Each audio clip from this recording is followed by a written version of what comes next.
the West Side Drive-In, Order up! and a deacon at Our Lady of the Rosary Parish in East Boise.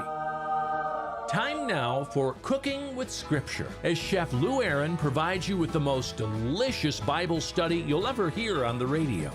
It is 7:23. Chef could not be with us today. This best of is from March 21st of 2023, talking about kibbeh. This is a traditional Middle Eastern dish called kibbeh. You ever heard of kibbeh? Kibbeh.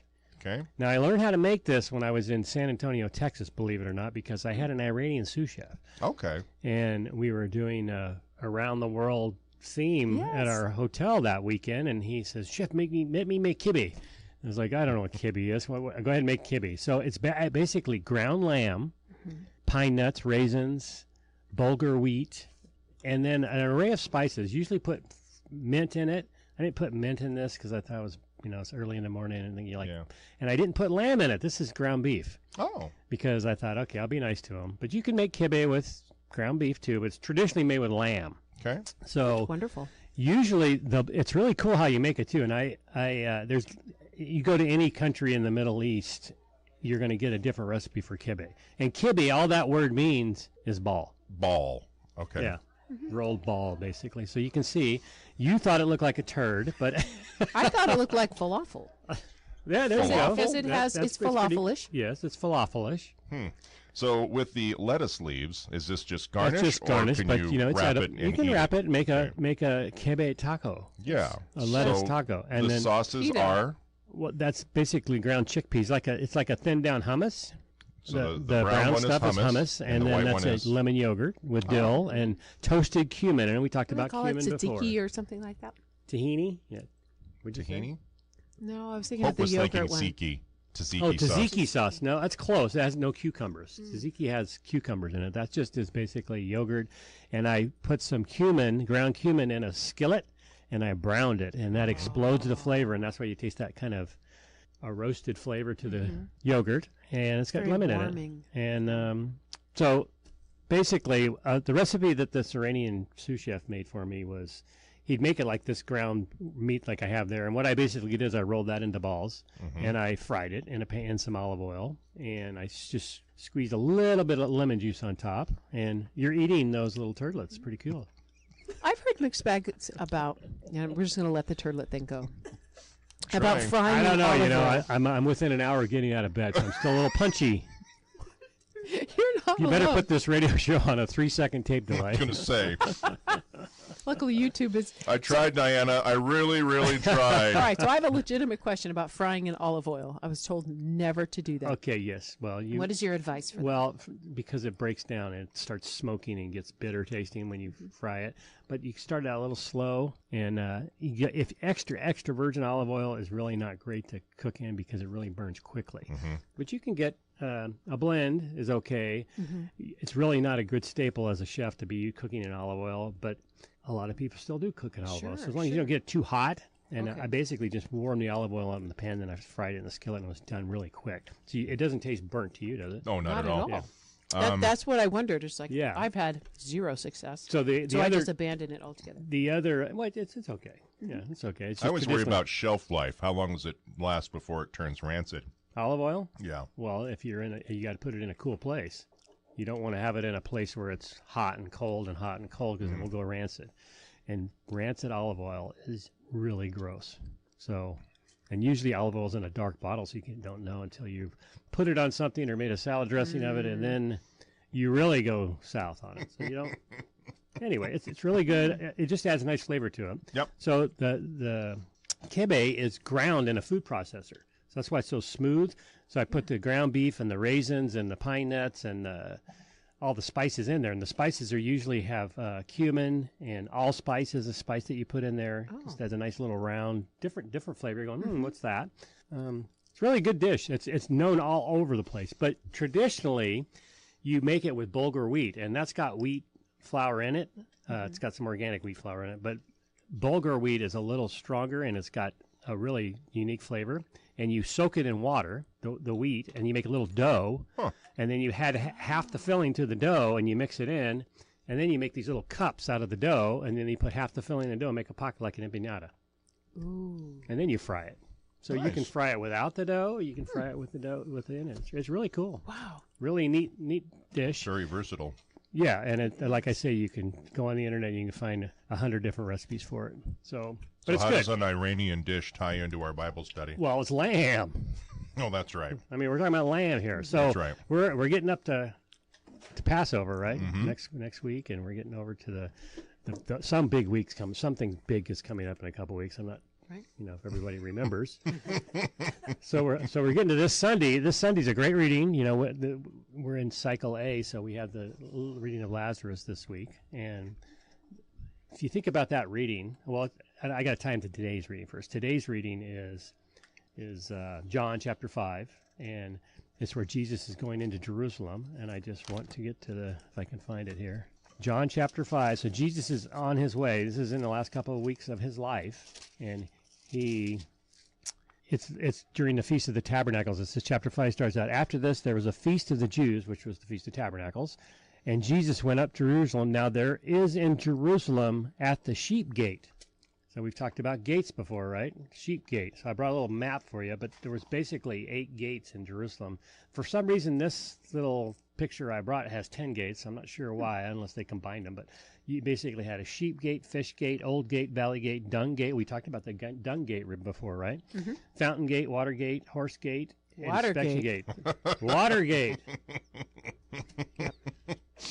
I'm not a crook. I don't know. Could be. I'm not a crook. So the sheep gate.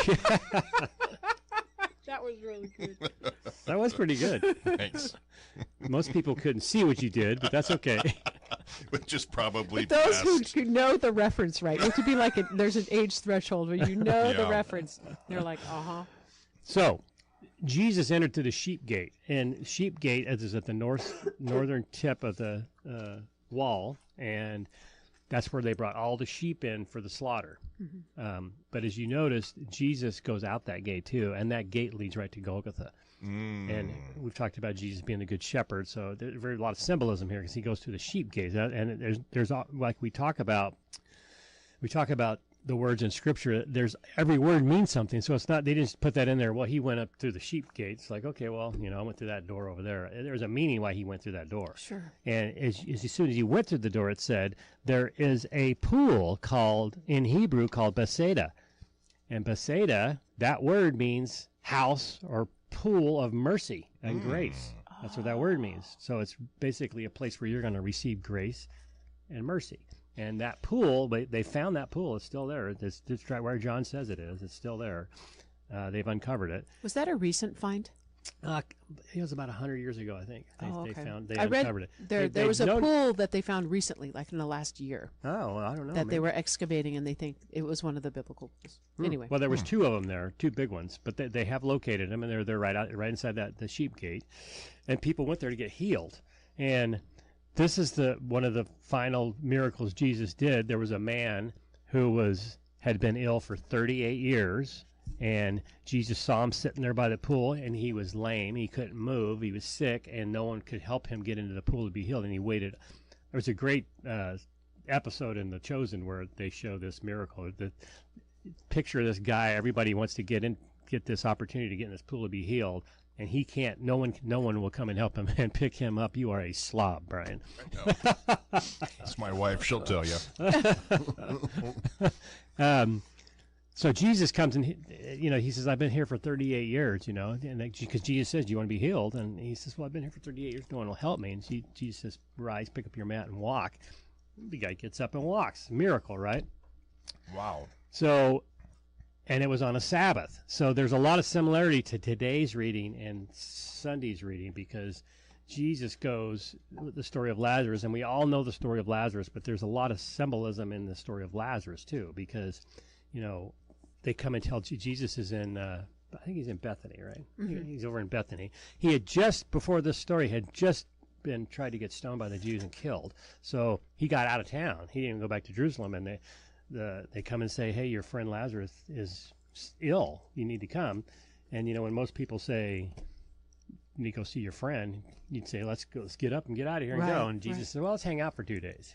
So let's just stay here for 2 more days. So if you read that, you're going, well, why did he do that? Well, he did obviously to a point to glorify God and show him. So it's like when he hears that Lazarus is dead, he says, I'm glad he's dead because I can rejoice. I'm rejoicing that because I can show the glory of God. And so Lazarus, that word is a morphed out Hebrew word, eleziar, which means help from God.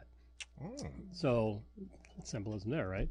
So Jesus, this is a great words in this gospel. Go through it, and when you listen to it this Sunday, just listen to these words because it has the shortest verse in the Bible. Can you guess what that verse is? Jesus wept. Very good. She is sharp. I know. That's like kid trivia. That's why we They're keep like, her around. when you have to learn a passage from the Bible, and all the kids come back with Jesus wept. Next. So, have you ever been to a funeral? Oh, yeah. Yes. Okay, so depending on how close you were to the family, or it was someone that you were related to, you weep. It's very common. It's like when you go into a church for a funeral, you always see the tissues lined up on both sides, right? So, unfortunately, I've done a couple of funerals in the last couple of weeks. And when I read this, it really struck me because I related it to a funeral. Because when we listen to these gospel readings, we don't really dig in and get into it. We're listening to the story, but Lazarus' story is so familiar to us that we don't. It's almost like, saying the Nicene Creed every week. We don't think about what we're saying. So I would just challenge everybody this Sunday when they listen to the readings, listen to really what's going on here, because Jesus goes up and it says let me see where it says here. This is great verbiage here. He says Jesus gets mad, basically, and we don't really think Jesus gets mad. We hear about the time when he gets mad at the money changers in the temple and he throws the tables over and tells them get out. We don't really see Jesus's emotions to the fact of there's some big emotions going on here. In verse 33 it says, when Jesus saw her weeping, which he was talking about Mary, when Jesus saw Mary weeping and the Jews who had come with her weeping, he became perturbed and deeply troubled. Perturbed and deeply troubled. But that phrase in the Greek literally means he snorted in spirit. We read about that in our Bible study. That was a big chuckle moment. Yeah. Well, just picture someone snorting in spirit. So it also basically what Are you picturing that? Right. What an interesting turn of phrase. It's called indignant anger. He got very upset. He was very mad because remember, going back to the Garden of Eden, we were never meant to die. We were meant to live forever in peace of God. So when Jesus encounters death, the devil's hanging out. Death time, right? So he didn't like death. So he gets mad because he sees, plus the fact that he loved Lazarus. He hung out at their house. He was with Martha and Mary and Lazarus at their house. They were very good friends. So his emotions are showing. He got very mad. So when somebody dies, like I had an employee die a couple weeks ago, first thing out of my brain, I got mad. You get mad. And when like why is this happening? What is going on here? So Jesus gets mad at the point of death, right? But then, so picture him get mad, and it says right after that, Jesus wept. So you think he's just standing, he gets mad, and then he just starts crying. But when you get mad and you're all stressed out and you get really mad, then you typically get upset the other way by crying or however you release your emotions. So I have a question about that verse. Was he angry at his mother? No. Okay, because as you read it, I thought, I hadn't thought about it in that context. Well, she gets, Mary, it says, when Mary came to where Jesus was and saw him, she fell at his feet and said, Lord, if you'd been here, my brother would not have died. And then it says, right, that next line was Jesus became perturbed and deeply troubled because he sees the effects of death in the world, and he's mad. I mixed up my marriage. Right, and then he knows what's coming in a week. Yeah. I mean, this is the last, Lazarus, this is the last miracle he does, and 6 days later is judgment time for him. So he's in his last week of his life. So he knows what's coming. So he's just showing his human emotions, and then we tend to forget about that we've got this divine human being here, but he's human, and he has this human aspects of the emotions that we all experience. But when I looked deeper at Jesus wept, and this is what reminded me of a couple funerals ago that I went to, is that have you ever had to console someone who is just uncontrollably crying? I mean, they're in such deep grief that they're shaking. and they're crying. Well, I looked up Jesus wept, and that word wept in the Greek basically means earthquake. Wow. So Jesus quaked is what it meant. He was so uncontrollably lost his emotion. He was weeping, and I experienced that last week at this funeral I went to. Is the person was uncontrollably just weeping out of grief. So Jesus would experience grief, and just picture that he's standing there and he gets really mad, and then he just starts crying, uncontrollable, earthquake crying, and we've all done that before, and it's just you have no experience for that. So then it says in the very next verse, after he gets done crying, they're all saying, see how Jesus loved Lazarus, but some of them said, couldn't he have opened the eyes of the could not the one who opened the eyes of the blind man had done something so that this man would not have died? So the very next verse, so Jesus, perturbed again, so the same word, indignant anger, he got mad again, came to the tomb. So he's mad, like, okay, you guys, this is what's going on. Watch this. And he says, you keep going, did I not tell you? Did I not tell you, if you believe, you will see the glory of God? And they took away the stone, and says, and Jesus thanks the Father for hearing him. And basically Jesus saying, I am the light, I am the salvation, I am the resurrection and the life. He says all this in this context of this whole story. So we all have to die. And sometimes we don't think about that because we spend our whole life trying to keep it from dying. Right. I just love watching TV, these people, these movie stars that are 85, 90 years old, and they look like they're 40. Who are they trying to fool? So who are we trying to fool? I mean, we're all going to die. Mm-hmm. And basically from the first minute of our life is when we start preparing for death. And we need to start thinking about that more because we don't do that very much. We don't think about death. And we're all going to die, especially if you've been around death a lot lately. It's very sad. Yeah. And people were not meant to die alone. They were meant to die with groups of people. And Lazarus had a lot of family around him. And we should be celebrating death the same way we should be celebrating the birth of someone. And I think we've lost that. So this whole episode here shows the emotions that Jesus runs, and that we have to go through him to be resurrected. And that's the whole point of the gospel, is that, Good Friday's here, but the risen day is 3 days later. So we all have to go through the cross, but the resurrection is also for us too. Indeed. Will you please leave us with Sure. a blessing? May Almighty God bless us in the name of the Father and the Son and the Holy Spirit. Amen. Amen.